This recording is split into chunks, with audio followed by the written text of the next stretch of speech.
en el Perú un partido político llamado Sociedad Civil, que fue el primer partido que surgió en el país, creado por Manuel Pardo y Aliaga.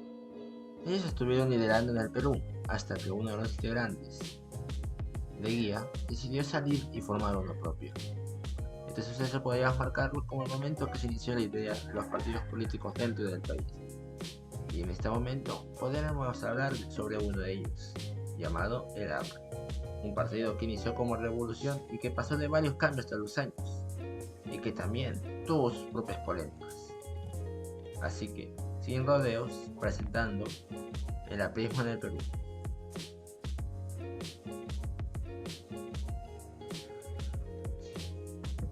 Origen. A través de esta línea de tiempo vamos a ver distintos sucesos que pasaron durante los años, aunque hay algunos datos que no están incluidos ahí, pero también es bueno remarcarlos. Todo inicia por un joven llamado Víctor Raúl de la Torre, el cual ha participado en varios movimientos políticos desde su época estudiantil por 1919, siempre centrado con la idea de poder expresar su opinión. En la marcha donde se oponía en la dictadura contra Augusto B. Leguía, fue capturado y enviado a prisión, para después ser exiliado a México durante 1922. Ahí, en esos momentos de exilio, fue cuando tuvo contacto con la Revolución Mexicana, el cual le sirvió como inspiración para crear lo que ya conocemos. Y así fue como el 7 de mayo de 1924 crea el APRA. Pero no tenía las bases aún, ya que en 1926 también se encuentra con la Revolución Rusa, donde también le ayuda para formar las bases del partido que tenía. Años después, regresa al Perú en 1930 para fundar el PAP, que sería el Partido Aprista Peruano, así marcando como definitivo el inicio del partido en el territorio. Iniciemos la historia con el gobierno de Sánchez Cerro. Durante 1971 iniciaron las elecciones en el Perú, donde entró Ariel de Torres. Sin embargo, gana la presidencia el Sánchez Cerro. Eso causó grandes enfrentamientos entre los apristas, quienes alzaron tras su victoria, y contra la Fuerza Armada. Durante su gobierno, Sánchez Cerro salió con la oligarquía para poder eliminar al APRA, el cual lo consideraban como una especie de partido antimoral. Capturaron al líder y a varios integrantes, incluso hubo un momento que en Trujillo fusilaron a miles de ellos, a pesar de no tener la correcta actualización. Tras varios años después de enfrentamientos, Sánchez es asesinado por Abelardo Mendoza Leiva, el cual también es asesinado en el acto. Al final no se pudo concluir si los apristas tenían que ver algo al respecto o no, de la falta de aprobación del caso. Tras esto, también se liberó a De la Torre en ese mismo año, 1973. A pesar de esto, los enfrentamientos entre los bandos no cesaron y dieron la prohibición de que el APRA no participaría en ningún ámbito político. Pero su líder no se daría por vencido e intentaría acuerdos desesperados bajo la mesa para acceder al poder. Sin embargo, tales acuerdos fallaron totalmente y tras descubrir esas intenciones, empezó a ser duramente criticado. Cuando inició la Segunda Guerra Mundial en 1939, fue donde el APRA empezó a reformular sus métodos, acercándose a la idea de la democracia, así para poder llegar al poder político de una forma más legal, pero aún seguirían con ciertas viejas costumbres. En 1945, el APRA consigue finalmente algo de poder político, tras participando con el Frente Democrático Nacional, a través de Bustamante Rivero. Sin embargo, esta alianza no perdura mucho, tras los conflictos entre él y el Parlamento aprista, y eso desencadenó un conjunto de irregularidades, ocasionando una gran protesta del pueblo en 1948, aparte de que el gobierno alentó para evitar que las propuestas del APRA fuesen aprobadas, originando un golpe de estado de Manuel Audría en ese mismo año.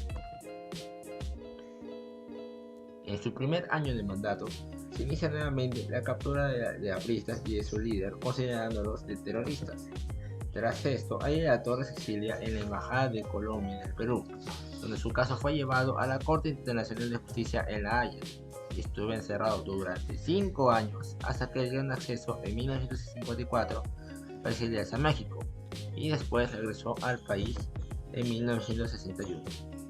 Mientras tanto, en estos años de exilio pasaron dos cosas. El primero, que en 1954, Ayala Torres firmó un libro llamado 30 años de aprismo, donde dio un cambio hacia la parte derechista y dando un apoyo a lo que antes odiaba, la oligarquía, o sea, el gobierno a través de los que tenían un gran poder económico. El otro caso que pasó es que en el 1956 surge la convivencia, el gobierno de Prado Gachete, donde no suceden demasiados problemas con el APRA. E incluso, a finales de su gobierno, se ha dejado que Ayala Torre participe en las elecciones. Elecciones en 1962 habían tres candidatos principales, Bodrilla, Ayala Torre y Belaúnde Terry. Pero acá sucedió un dilema. Digamos de que hubo un acuerdo entre Bodrilla y Ayala Torre para cometer un fraude electoral a través de los votos. Eso ocasionó que haya una junta militar en ese año, entre 1962 a 1963. Y durante ese año se logró decidir que el nuevo presidente sería Belaúnde Terry, el otro candidato. Durante ese gobierno de Belaúnde Terry, tras ese acuerdo que hubo antes con Odría, o mejor dicho, que el acuerdo que se dio entre Odría y Ayala Torre, varios de los integrantes apistas se decepcionaron mucho, e incluso algunos se fueron de la política para siempre. Y otros formaron también el movimiento izquierdista revolucionario. También empezaron a haber conflictos entre Terry y la alianza de odristas y lo que quedaba de apristas, los cuales era conforme durante todos esos años. Hasta que pasó el golpe de estado en 1968, en cual originó el gobierno revolucionario de las Fuerzas Armadas. Acá es donde va un nuevo cambio por sus ideales, donde empezaron a criticar sobre el accionar de los militares en el gobierno, acusándolo de utilizar políticamente las propuestas del APRA, pero para dar un régimen totalitario. También cambiaron a un nuevo jefe del partido, Armando Villanueva, el cual otra vez cambió el rumbo hacia centro-izquierda o socialdemocracia. Durante esos últimos años de vida, Ayala Torre empieza a enseñar sobre el partido a varios de sus alumnos. Entre ellos tenemos como principalmente Luis Alba Castro, Mercedes Cabanillas y un personaje especial, Alan García, el cual hablaremos de él más tarde. Entonces, en 1979 fallece Víctor Raúl Ayala Torre en 2 de agosto por un paro cardíaco.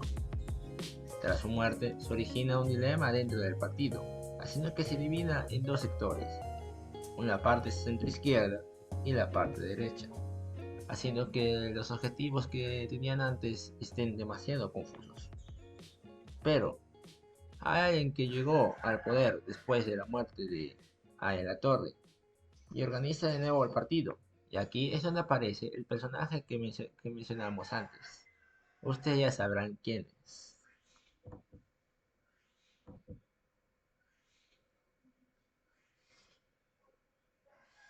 Ahora la segunda parte del APRA, en los gobiernos de Alan García. El primer gobierno de Alan García, pero en primer lugar, ¿cómo llegó a la presidencia? Pues en resumen, entró, él entró en la Secretaría del APRA en 1982 y supo cómo mantener su posición por su gran habilidad al hablar y defenderse. Incluso se enfrentó al primer ministro en esos tiempos. Ese carácter y carisma más lo anterior mencionado hizo que subiera en popularidad, siendo como el favorito de la prensa, dándole el acceso a postular para la presidencia. Y tras una elección, llega a segunda vuelta, donde el otro postulante, Alfonso Barrantes, no asistió a la reunión mencionando que notó que Alan sería un buen candidato para la presidencia. Y así es, como con 36 años, se convirtió en el presidente más joven del Perú en 1985. Ahora vamos a hablar de su gobierno en sí. Uno de sus primeros actos fue, en vez de dar el 60% de la deuda externa, eh, dio el 10%. Eso provocó que nos votaran del acuerdo mismo y ahora no podíamos recibir apoyo del extranjero. Pero el presidente estaba seguro que nosotros mismos podíamos darnos nuestro propio sustento. O- Y eso como iniciativa hizo el dólar MUC. Pero, ¿qué es? Pues se trata de que el Estado compraría dólares a su precio regular. Pero si venías a cambiar, te comprarían, te cobrarían menos de lo que está, dando subsidio a la persona del cambio. El objetivo era que con ese subsidio se llega a dar una gran utilidad por parte de las empresas. Sin embargo, a las empresas desaprovecharon el dinero brindado, lo cual al enterarse Alan, en 1987, declaró la estatización de la banca, donde el Estado se encargaría totalmente de la compra del dinero de todas las empresas. Aparte, hubo un aumento de dinero en las personas, haciendo que la demanda también aumente. Pero Alan también usó el mismo dinero del Estado para que eso no se notara. Sin embargo, tampoco tardaría en que se afectara en todo el Perú. También hubo otras obras dentro de su candidatura, cuáles fueron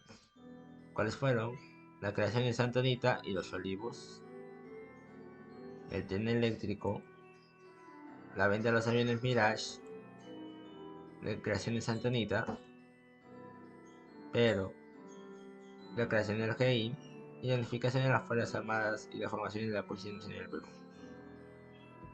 Hubo también otro hecho importante, llamada la Matanza del Frontón, donde el 18 de junio de 1986 sucede un amotinamiento de los presos en ese lugar, lo cual ocasiona que haya una orden de asesinar a todos los reclusos ahí, claro, de manera oculta. Y se da la sospecha de que esa orden lo mandó el presidente, pero hasta ahora él se había negado de tales acusaciones. Pues, continuando con los acontecimientos anteriores, digamos, hubo un momento donde el dinero del Estado se había acabado, lo que hizo que se diera a notar la inflación que tras la falta para ocultar el aumento de los precios. Y así tras las semanas, empeoró totalmente sin llegar a una hiperinflación, donde tales precios aumentaban incluso por día. Incluso más por los actos fallidos que hizo el presidente para luchar contra el terrorismo. Entonces, pues los grupos Sendero Luminoso y MRTA ocasionaban gran destrucción alrededores. Por esas cosas, lo llamaron este gobierno como uno de los peores del Perú. Ver aparte, hubieron ciertas irregularidades durante su gobierno, lo cual era por algunas obras que hemos dicho anteriormente, después de su primer gobierno. En 1990 se iniciaron investigaciones por estas incongruencias por las obras que hubo durante su presidencia, como el tren eléctrico, el cual al principio nos dio la promesa de un gran tren que iría a muchos lugares con el apoyo del primer ministro italiano Aristino Craxi y del empresario Trima. Sin embargo, solo se llegó a construir 2 kilómetros de ese. La razón era por la coima que se había generado en ella con el apoyo de estos dos. También otra cosa para enterar es que el primer ministro italiano Alessandro Craxi ha sido arrestado por corrupción en su propio país. Otro caso sería los aviones Mirage. Anteriormente, el presidente anterior, Belaúnde Terry, había hecho la compra de 25 aviones de guerra Mirage. Y con el presidente antes hizo una de sus promesas que quería promover la paz mundial, decide venderlas a Francia. Sin embargo, pasó algo extraño. De 25 se cambiaron a 12 y realmente se descubrió de que estas fueron vendidas a precios bien elevados a un país de Oriente Medio y lo que sobró fue para el presidente y sus socios. Por estos casos, principalmente por el tren eléctrico, se le quita la humanidad parlamentaria que tenía en 1991. Lamentablemente, por el golpe de estado de Fujimori, el del 5 de abril de 1992, Alan llegó a victimizarse y así conseguir un asilo a Colombia, donde después de ese lugar viaja a Francia.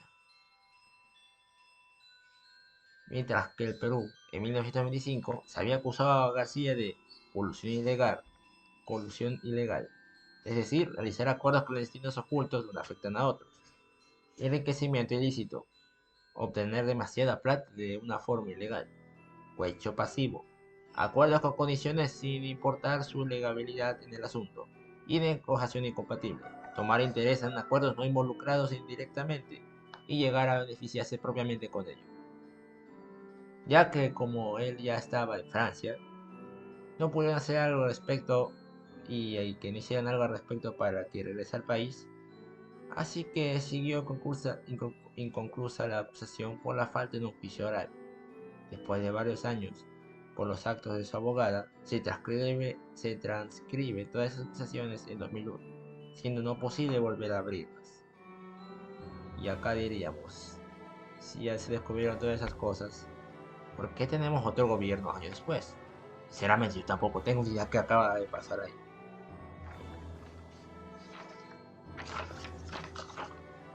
Pero al menos podríamos saber qué pasó. No ver por qué, pero al menos qué pasó exactamente. Alan vuelve al Perú en 2001, donde llega a postular nuevamente, pero es vencido por Alejandro Toledo. Después vuelve a postular en 2006, y así vuelve a la presidencia, a pesar de todos los datos anteriores y las investigaciones que se vio años atrás. Segundo gobierno de Alan García. Aquí se corrigió el error de su anterior gobierno, dando más acceso a la inversión extranjera y aceptando varios acuerdos de libre comercio. Tras esto, tuvimos bien económicamente en este gobierno por varios años, e incluso en la crisis de 2009 no fuimos severamente afectados. Ahora empezaremos en orden. Terremoto de 2007.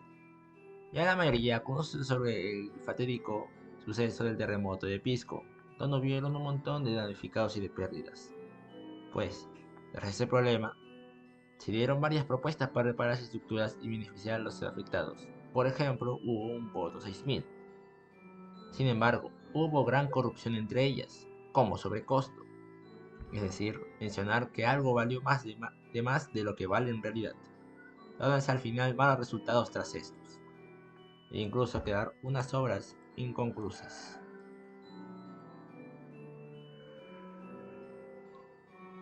En 2008 pasa algo curioso, en cual se llama los Petroaudios. Ese tal escándalo implicaba que un ejecutivo de Petroperú, Alberto Quimper, y un ex ministro aprista, Rómulo de la Alegría, revelaban el pago de sobornos para favorecer a una empresa noruega llamada Discover Petroleum. Tras descubrirse esto, Alan los acusa y son llevados a prisión. Pero lamentablemente fueron liberados después porque las pruebas conseguidas de los llamados petroaudios fueron obtenidas de una forma ilegal. También en ese mismo año ocurre una disputa entre Moquegua y Tacna por los ingresos injustos de la mina de Toquepala, ya que la ubicación de la mina de Toquepala tenía más territorio en Moquegua que Tacna.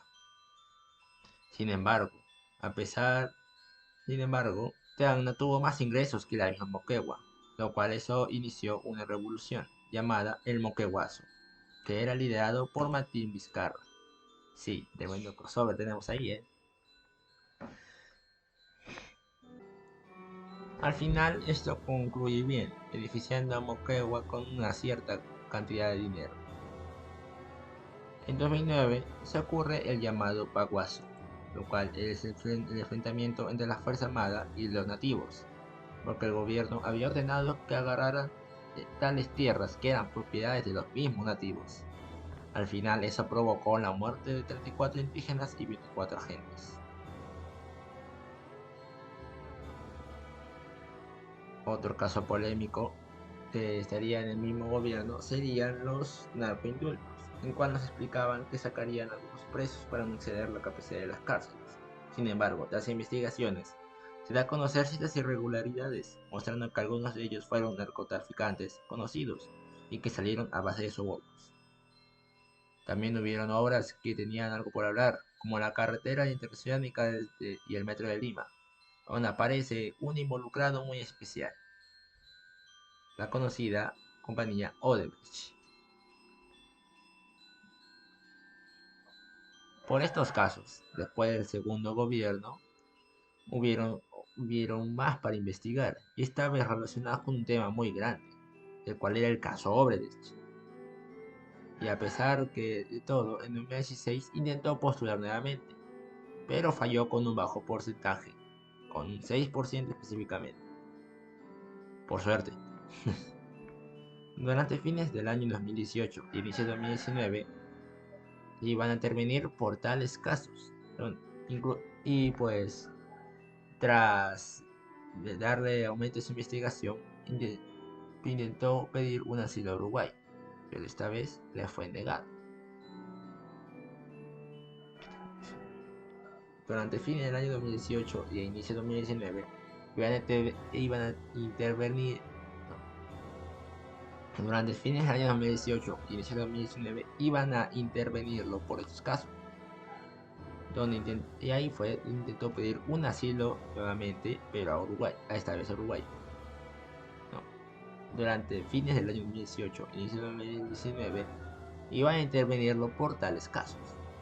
Pero ahí intentó pedir un asilo a Uruguay, pero esta vez también fue negado.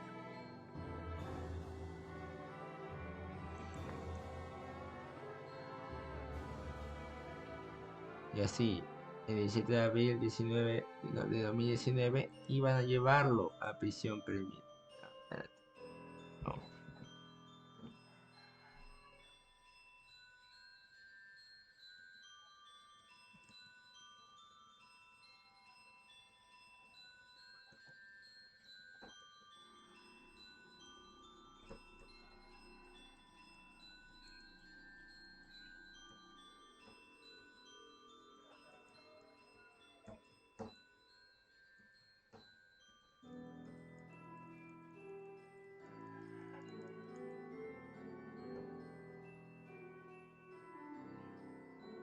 Fue durante fines del año 2018 y inicio de 2019 iban a intervenirlo por estos casos. Y ahí intentó pedir un asilo a Uruguay, pero esta vez le fue negado. Así, el 17 de abril del 2019 iban a enviarlo a prisión preliminar. Pero algo más sucede en ese momento. Se dice que él iba a llamar a su abogado y después sube las escaleras. Entonces, ahí fue donde se escuchó un disparo. Y pues se descubre que Alan se había suicidado. Aunque también existen ciertas cosas que dicen que no, que eso era un plan para fugarse. No se podría decir mucho de ello porque la mayoría son especulaciones, así que no te podía confirmar exactamente. Pues eso sería todo por hoy. Gracias por escuchar, nos vemos en el próximo video. Chao, chao.